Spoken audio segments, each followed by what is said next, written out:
At 6:17 a.m., the nation exhales and does not draw the next breath.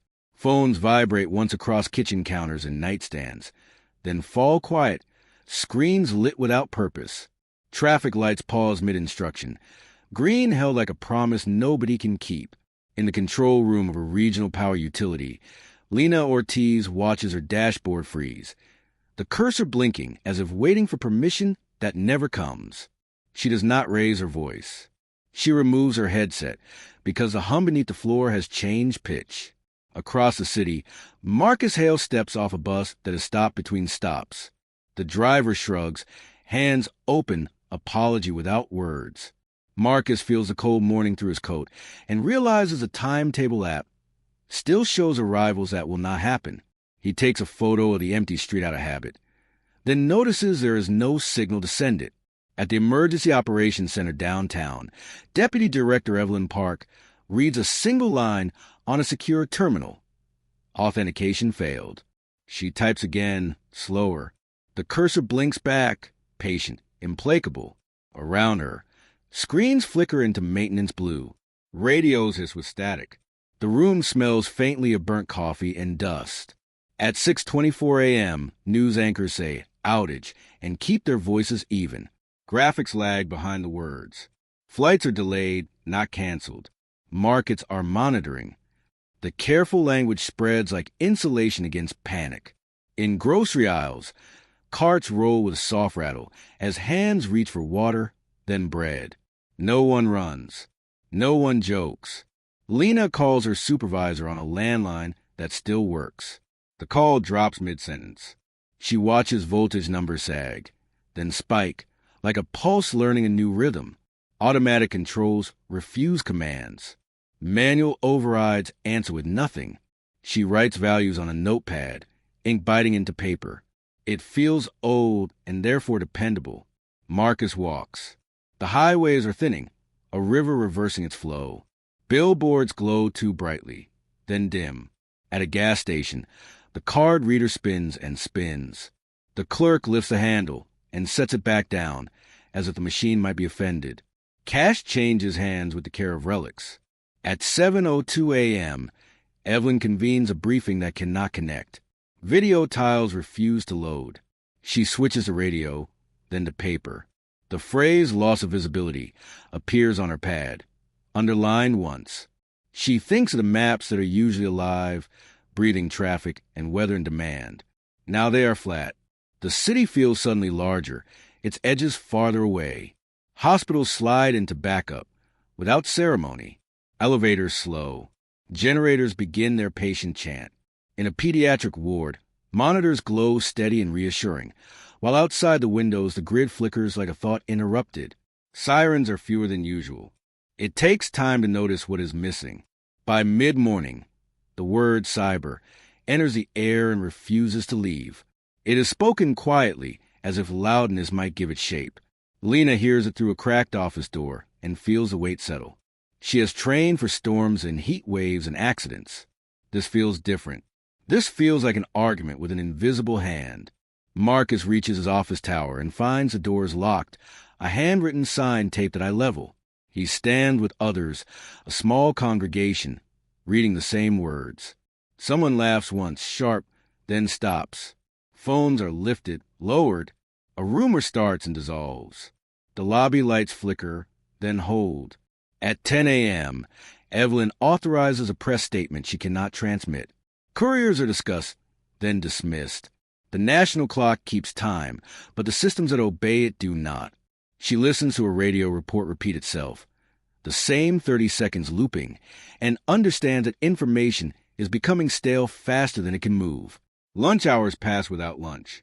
Warehouses wait for software. Trains idle between stations, doors closed, passengers patient in their patience. The sky is empty of aircraft. The quiet has texture now, a felt presence pressing against the day. By early afternoon, shelves thin in ways that look intentional. Can goods form gaps like missing teeth? People pause mid-step when lights flicker, bodies holding still as if movement might break something fragile. Radios crackle with partial sentences, and weather reports read twice. A rumor of restoration moves through a crowd and evaporates before it reaches the back. As dusk nears, emergency lines lengthen without shouting. A handwritten schedule appears on a clinic door, times crossed out as the ink dries. Evelyn signs a directive she knows will not travel far and feels a strain in her wrist. Marcus watches a storefront reflection show a street behind him that no longer matches memory. Lena checks fuel levels and counts hours, not days.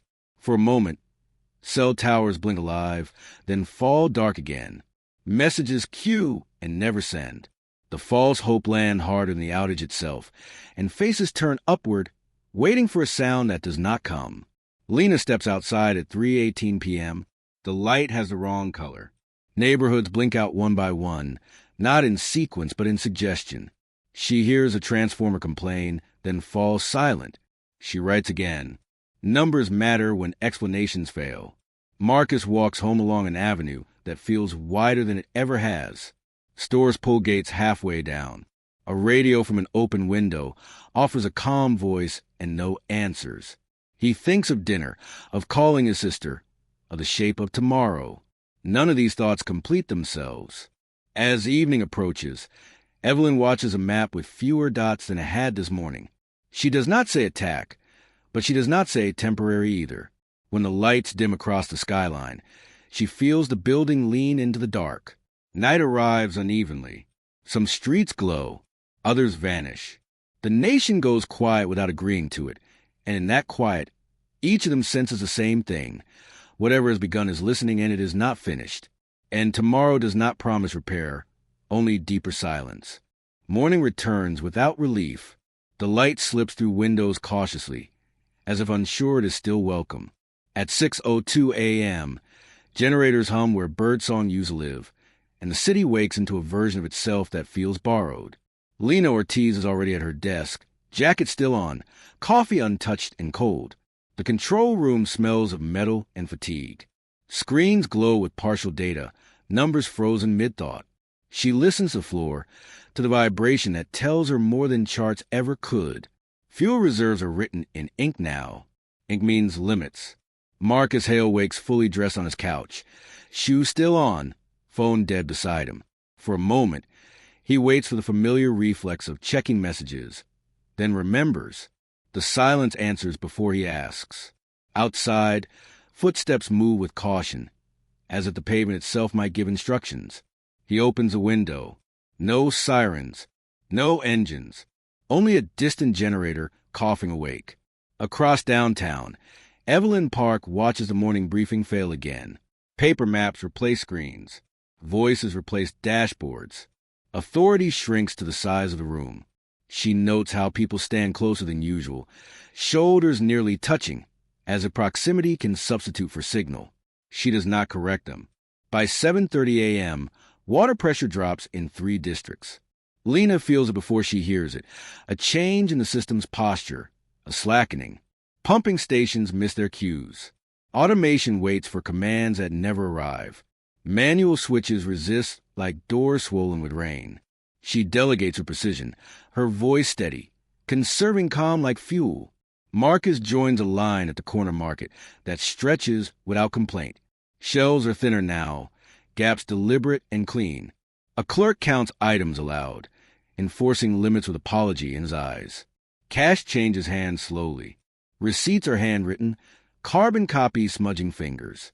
When someone asks when deliveries will resume, the question hangs unanswered, heavier than refusal. At the operations center, Evelyn authorizes generator transfers to hospitals and water facilities. Every decision subtracts from tomorrow. She knows this and signs anyway. The radio offers fragments of other cities, all of them echoing the same pattern. Stalled transit, silent networks, careful words. She hears herself speak in the same register and wonders when it became necessary. By midday, the temperature rises and air conditioners do not answer. Office towers exhale trapped heat. Elevators are abandoned between floors. Doors taped open like surrendered mouths.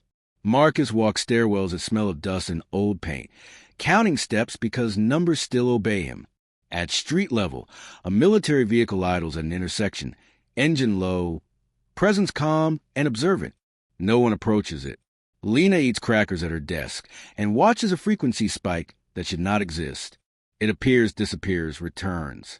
Not random, intentional. She circles it twice on paper. This is not a storm. This is not an accident. The system is being spoken to in a language it cannot refuse. Hospitals begin rationing without announcing it. Generators are fed carefully, like nervous animals. Surgery schedules compress. Hallway lights dim. The machines that keep time inside bodies continue, indifferent to the outside world's confusion. Evelyn approves another fuel convoy and crosses out a contingency she was saving. By late afternoon, garbage collection stops. Small things accumulate. The city's edges blur. Marcus notices how quickly people adapt, how conversations shorten, how eye contact becomes a negotiation. A rumor moves through the block that power will return by nightfall. It lifts spirits briefly, then dissolves when no source appears. Lena steps outside again. The sky has that wash color it gets before rain. That never comes. Substations blink out of sequence, like a message tapping itself in code. She thinks of redundancy, of the layers built to prevent exactly this, and feels them peeling away. Each fallback reveals another silence underneath. At 5:47 p.m., a partial restoration lights 3 neighborhoods for 9 minutes. Applause ripples from balconies. Phones lift. Messages queue. Then the lights fail again, sharper this time, and the disappointment lands with physical weight. Marcus watches a woman sink onto her steps and put her head in her hands. No one speaks. Evelyn receives a delayed transmission from a federal relay, stamped hours ago. It contains no instructions, only acknowledgement. The attack is ongoing. Containment is uncertain. Restoration is undefined. She reads it twice, then folds the paper carefully, as if creasing might change its meaning. As night approaches, fires appear where electric stoves once worked. The smell of smoke threads through streets, domestic and controlled. Curfews are suggested, not enforced. Trust becomes local. Rules become flexible. The city feels smaller again, reduced to blocks and faces and shared glances. Lena checks the clock and writes a new schedule. Not a repair plan, a survival one. Marcus locks his door earlier than usual and eats by candlelight, listening to a radio that repeats yesterday's calm voice.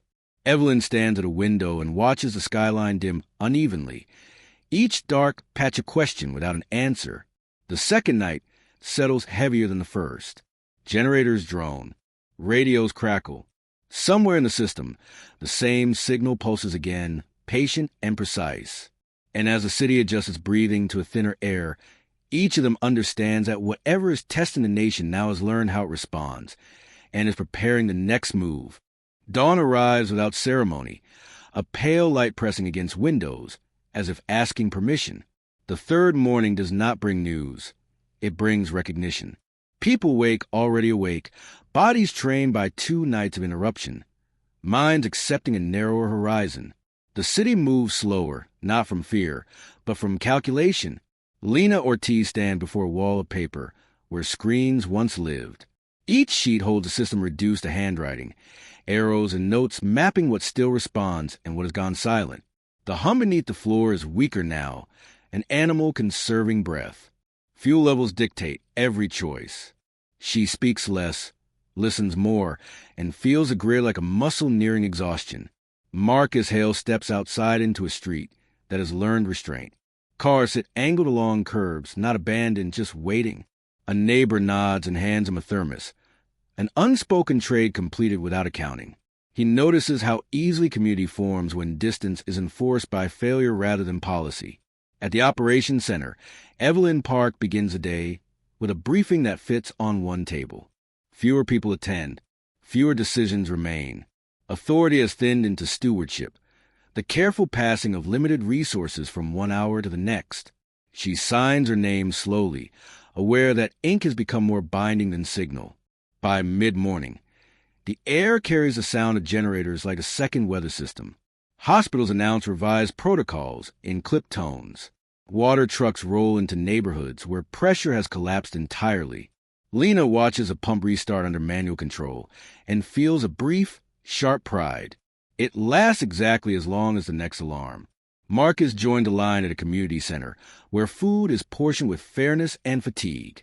Children sit quietly, sensing the weight of adult silence. Someone posts a map on a corkboard, marking lit blocks with green tape. The green does not spread. It holds, then curls at the edges.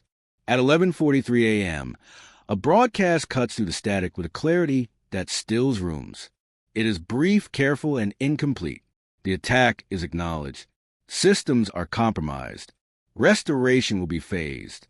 No timeline is offered. The voice thanks the public for resilience and disappears. The silence afterward feels intentional. Evelyn closes her eyes and counts to 10, then opens them to a room waiting for direction that cannot exist. She assigns observation posts, not solutions. She orders rest in shifts, not because it will help now, but because collapse accelerates when exhaustion pretends to be bravery. Lena traces a recurring signal again as it ripples across her charts.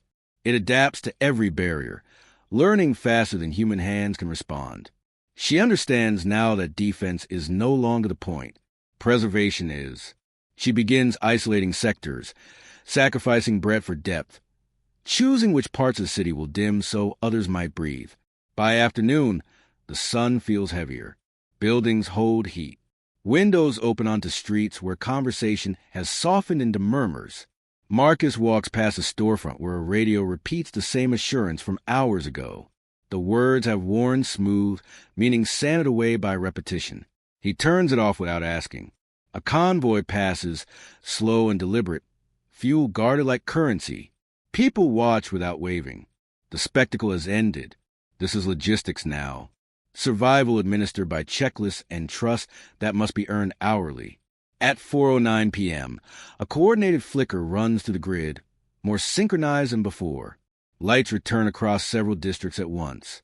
Cheers rise, then stall as devices fail to connect. The power holds longer this time, long enough to reveal what has changed. Networks remain silent. Restoration is cosmetic, not structural. Lena feels the truth settle with a weight she cannot share aloud. The attacker is not trying to plunge the nation into darkness. It is testing how light is valued, how silence reshapes behavior. She writes a final note and pins it to the wall. Priority is continuity, not comfort. Evelyn receives a second transmission, newer than the first, stripped of optimism. Containment has limits. The intrusion is persistent. Negotiation is being considered. She reads the word twice, tasting its implications. Negotiation implies an intelligence that listens. Marcus returns home before dusk and cooks what remains by flame. He eats slowly, committing the ordinary to memory. Outside, the city settles into a practiced quiet. Windows glow unevenly, a constellation rearranged by necessity rather than design. As night falls, radios across the city synchronize for the first time since the beginning. A single tone precedes a message that does not reassure. It instructs, reduce consumption, expect instability, prepare for extended disruption. The voice does not falter. It does not apologize. Lena turns off half the grid by hand. Each switch a decision that will echo. Evelyn stands alone in the control room, lights dim to conserve.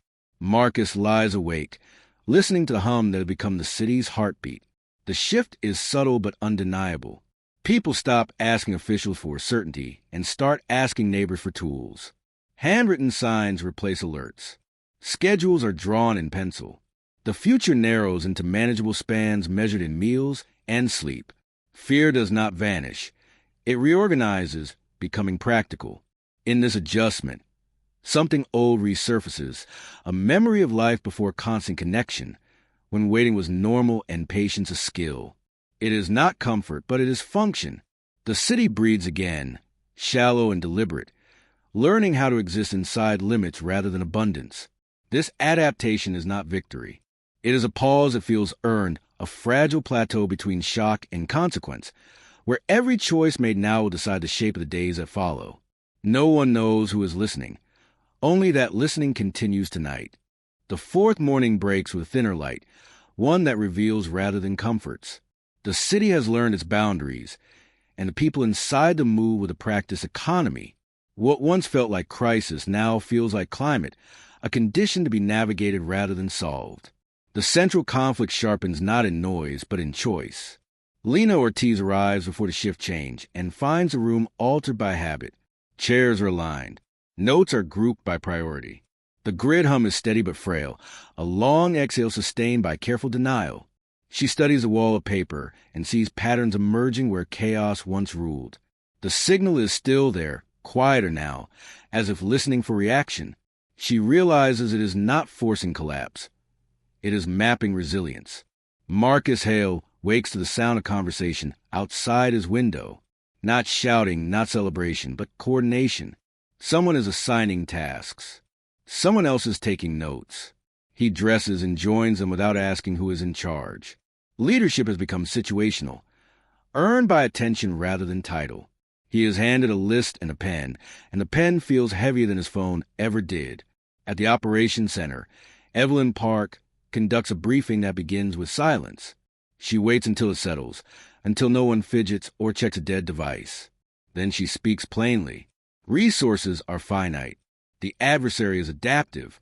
The objective has shifted from restoration to endurance. No one argues. Agreement arrives like weather, inevitable and shared. By mid-morning, a coordinated reduction ripples through the city. Non-essential lights dim. Elevators sleep. Power is rerouted to water, medicine, communication by radio. Lena authorizes the changes and feels the grid respond, relieved to be understood at last. The system performs better when expectations are lowered, when survival is named instead of perfection. Marcus spends hours moving supplies between buildings, counting steps, learning shortcuts through hallways that smell of cleaning solution and old paper. He notices how trust accelerates work. Doors open. Lists are honored. The absence of surveillance becomes an invitation to decency. He carries this observation carefully, as if it might be fragile. At noon, a second broadcast arrives, longer than the first, measured and unadorned. It confirms what many suspected. The intrusion remains embedded. Removal risks collapse. Negotiation continues in parallel with containment. The voice avoids blame and promises updates that may not come. When it ends, people do not disperse. They stand, absorbing the weight of words chosen to reduce panic rather than deliver truth. Evelyn closes her notebook and assigns liaisons to neighborhoods, not to command, but to listen. Information now travels on foot and by voice, slower but richer. She understands that legitimacy depends on presence, on being seen sharing constraints. Authority, stripped of spectacle, must be practiced daily. Lena traces the signal behavior during the broadcast and notes a shift. The pulses align with moments of adaptation, probing responses rather than systems. It feels less like sabotage and more like inquiry. She considers the unsettling possibility that the attack is not testing infrastructure, but society itself, measuring cohesion under pressure. The afternoon stretches. Heat lingers. Generators rotate. Hospitals report stable conditions within narrowed margins. The city holds its breath without realizing it. Marcus returns home briefly and finds a note slipped under his door, offering help and asking for none. He pins it to the wall, evidence that connection persists without networks. As dusk approaches, a partial restoration rolls out with warning this time. Lights rise gradually. Radios hum to life. The change is announced beforehand, and the knowledge transforms reaction into patience. When the power holds, applause is restrained, almost professional. The lesson has been learned. Expectation is dangerous. Evelyn receives a secure message delivered by courier, stamped with urgency. It outlines a proposal forming beyond the city, a framework for dialogue with the unseen actor. The language is cautious, legal, and human. She reads it twice, then a third time, noticing the gaps where certainty should live. She wonders who will speak and what voice will be chosen. Lena watches the grid stabilize under reduced load and feels a sober satisfaction. This is not victory. It is competence under duress. She removes a sheet from a wall and replaces it with a new heading. Stability windows. Time has become a resource to be allocated. Night falls with a steadier rhythm. Streets glow modestly. Radios offer local updates spoken by familiar voices. Marcus sits on the steps with neighbors, sharing food and listening to the city breathe. The fear that once spiked has flattened into vigilance. It is easier to carry. The added hours expose fault lines that endurance cannot hide. Tempers fray at distribution points, not into violence, but into silence, the kind that withholds cooperation. Evelyn hears of it through her liaisons and adjusts routes, pairing supplies with conversation. Presence as much as provision. Lena notices micro-instabilities when morale dips, small oscillations that resolve only when people feel seen. Marcus mediates a dispute over water and learns how quickly fairness can be mistaken for favoritism when scarcity sharpens memory. He chooses words carefully and watches shoulders lower, breath return. The city is not failing. It is negotiating with itself. As midnight approaches, radio synchronized once more, not with instruction, but with a test tone that lingers longer than before. No message follows. The tone fades. The absence speaks clearly enough, and the city understands that the next phase will not be announced, only experienced. Everyone senses the inquiry has deepened, and answers will soon be demanded collectively. By dawn, the fifth morning arrives quieter than the others, not because the city is calmer, but because it has learned when to speak. Light slides across streets that have been reorganized by necessity, not design.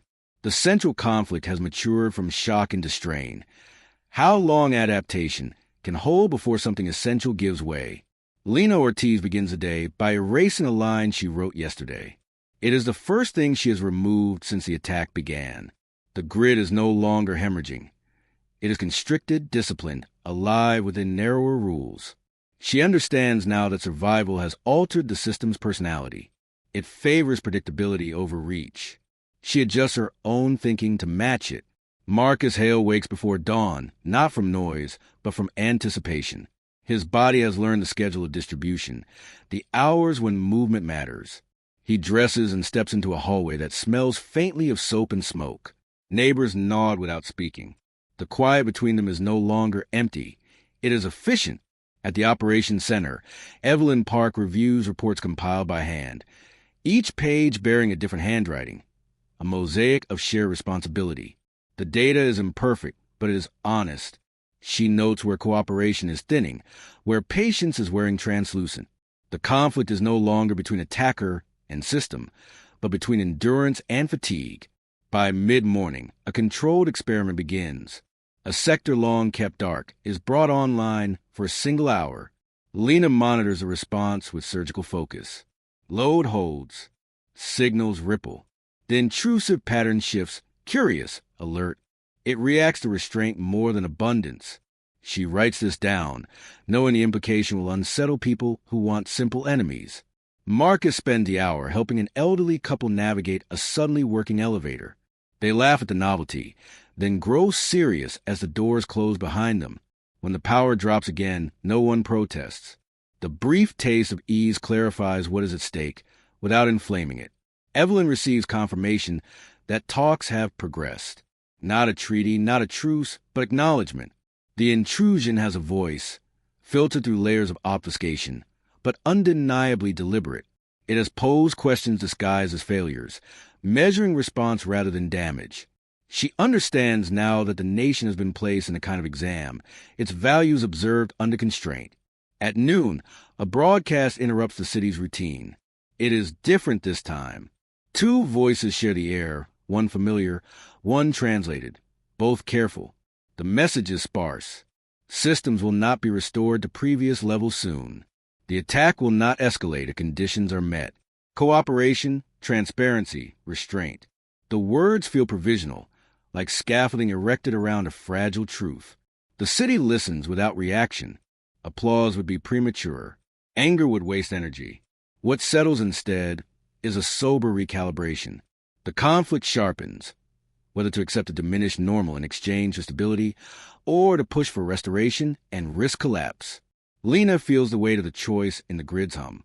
She can force capacity upward, test limits, prove resilience through assertion, or she can maintain the constriction that has kept the lights on. The system does not tell her which is right. It waits. Marcus hears a debate unfold on his block in fragments, Concerns traded like tools. People speak of work, of school, of dignity. He notices how often a word, before, appears, how rarely after. The future has become a negotiation with memory. Evelyn convenes a council that includes voices she would once have considered peripheral. Utility workers, community organizers, hospital staff. The discussion is unglamorous and exhaustive. No one leaves satisfied, but no one leaves unheard. She recognizes this as governance in its rawest form. As afternoon deepens, tension manifests in small rebellions. A building bypasses its ration. A market ignores limits. Lena detects a strain immediately, the grid responding with warning tremors. She intervenes not with force, but with explanation, her voice traveling by radio and runner. The lights hold. Trust, for now, hold with them. Marcus mediates another dispute, this time sharper. Accusations surface. He listens longer than is comfortable, then reframes the problem as shared risk rather than shared blame. It works imperfectly. Imperfectly is enough. Near dusk, Evelyn receives a final communication for the day. The other voice acknowledges compliance, so far. It hints at withdrawal, partial, conditional. The test is ongoing. The nation is being evaluated not for strength, but for coherence. She closes her eyes and imagines how that sentence will read in history, stripped of context and fear. Lena authorizes a second control restoration, smaller than the first. The response is muted, disciplined. The intrusive signal recedes slightly, like a tide testing retreat. She feels a cautious hope, tempered by the knowledge that hope itself can be destabilizing. Night settles with intention. Streets glow evenly. Radios carry local music between updates. Marcus sits alone for the first time in days, exhaustion finally allowed to surface. He thinks of the world beyond the city, of whether it is watching or being watched. Evelyn stands at the window of the operations center and looks out over a skyline that no longer dazzles, but endures. The lights are fewer, steadier, earned. She understands that whatever agreement is forming will not end the conflict. It will redefine it. Just before midnight, the radios synchronize again. A tone sounds, softer now, almost respectful. Then a message follows, brief and untranslated. Its meaning unclear, but its presence undeniable. It is an acknowledgement, not of victory or defeat, but of attention. The city absorbs the sound and returns to its careful breathing. Somewhere beyond reach, the inquiry continues. And in the fragile balance between concession and resistance, everyone understands that the next silence will matter more than the last.